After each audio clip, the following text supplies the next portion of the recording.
Когда пес внезапно забежал в больницу, персонал был в ужасе и пытался его прогнать, но одна из врачей подошла достаточно близко, чтобы увидеть, что пес держит во рту, и находка довела ее до слез. Около 6 утра Джек начал свою утреннюю пробежку за завтраком. Он предпочитал начинать пораньше, потому что люди еще не выходили на улицу, и это означало, что он мог достать себе еду, не опасаясь за жизнь.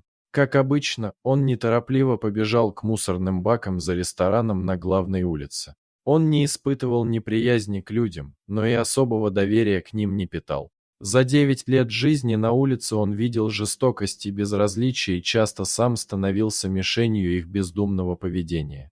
Но было кое-что, за что он навсегда останется им благодарен, это их привычка выбрасывать объедки в конце каждого дня. Именно среди этих контейнеров. Его чутье внезапно что-то уловило. За одним из баков, прислоненных к кирпичной стене, лежало старое одеяло.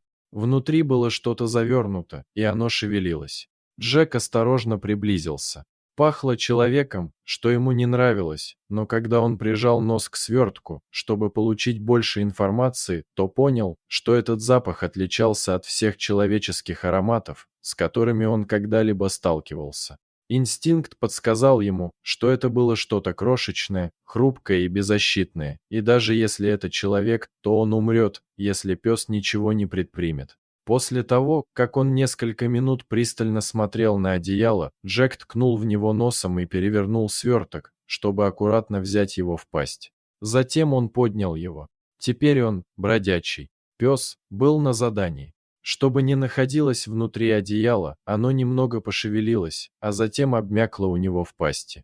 В его собачьем мозгу. Настало время принять решение, что делать дальше. Ему нужна была помощь, но было слишком рано для открытия ресторанов. Это означало, что поблизости еще не было людей, и как бы он ни хотел оставаться равнодушным, он понимал, что ему нужна человеческая помощь. Крохотное существо в одеяле снова зашевелилось, и Джек осознал срочность своей миссии. В нескольких кварталах отсюда было странное здание, где он иногда выискивал себе еду, и он знал по опыту, что там всегда были люди, приходящие и уходящие в разное время суток. Через 5 минут, когда он повернул за последний угол, то увидел, что был прав. Там было много людей. Некоторые ходили по парковке, а другие спешили через автоматические двери. Слева приближался большой фургон. Из него доносился пронзительный вой сирены, а красные огни мигали. Джек сразу направился к автоматическим дверям. В больнице как раз менялись смены. Пациента из скорой помощи возили в один из реанимационных залов, а медсестра за стойкой регистрации вызывала дежурного врача по громкой связи. Именно тогда она и заметила собаку. Это сразу же ее разозлило. Конечно, был вопрос гигиены, но собака в реанимации неизбежно вызовет переполох, а это была не та обстановка, где приветствовалось отвлечение внимания. Поэтому женщина вышла из-за стойки и сразу принялась прогонять собаку. Джек видел, что женщина пытается его прогнать. Она даже не взглянула на сверток в его пасти. Его инстинкт подсказывал бросить одеяло с содержимым на пол и уйти, но по какой-то причине он решил найти другого человека. Он ловко уклонился от разозленной женщины и побежал на небольшую кухню. Там 3 дамы пили кофе. Сначала они его не увидели, но, когда заметили, 2 девушки сразу принялись прогонять его, как и дама за стойкой регистрации. Сверток в его пасти снова зашевелился, и Джек с надеждой посмотрел на 3-ю женщину. Она с любопытством посмотрела на него. Затем она встала со стула и подошла к нему, тихо и ровно приговаривая. Джеку она сразу понравилась. Она была не как остальные, поэтому он позволил ей подойти ближе. Когда пес был уверен, что привлек все ее внимание, он осторожно положил сверток на пол и отступил на шаг назад.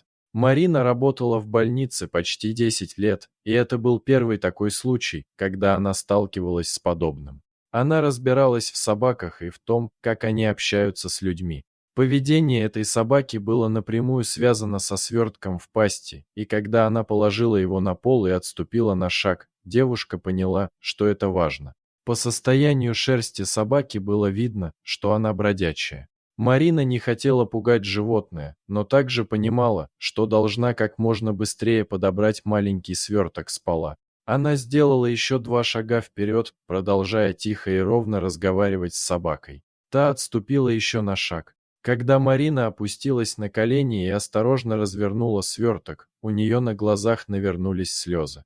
Это было последнее, чего она могла ожидать. Это был крошечный младенец, которому было несколько дней от роду. Он едва дышал, а кожа посинела от холода. Марина немедленно приступила к действиям. Она крикнула медсестре за стойкой вызвать врача и добавила, что здесь ребенок в тяжелом состоянии. Она потерла руки, чтобы согреть их, и принялась стучать по груди и ступням младенца, чтобы получить от него реакцию. К сожалению, реакции не последовало. Однако у младенца был пульс, и это давало надежду. Когда подошел врач, Марина отошла в сторону. Он проверил пульс и прислушался к дыханию младенца, а затем унес его в реанимацию. Марина медленно выдохнула и снова обратила внимание на собаку. Она похвалила ее за действие и протянула руку в надежде, что та позволит себя потрогать. Для Джека это было необычно. Эта женщина пыталась его потрогать. Обычно он никогда бы этого не позволил, но ему она понравилась. Он чувствовал, что у нее доброе сердце. Однако он и понятия не имел, что произойдет дальше.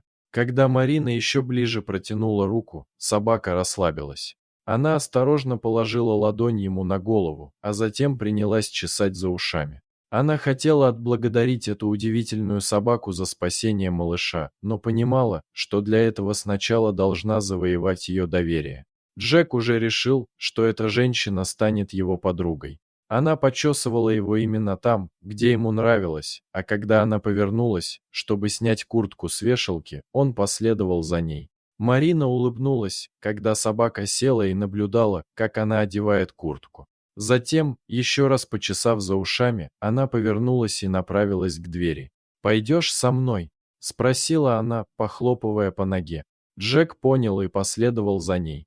3 месяца спустя многое изменилось для бродячей собаки, младенца, которого она спасла, и самой Марины. Во-первых, девушка забрала Джека домой, и теперь он постоянно жил с ней. Это был его первый настоящий дом, и он прекрасно приспособился.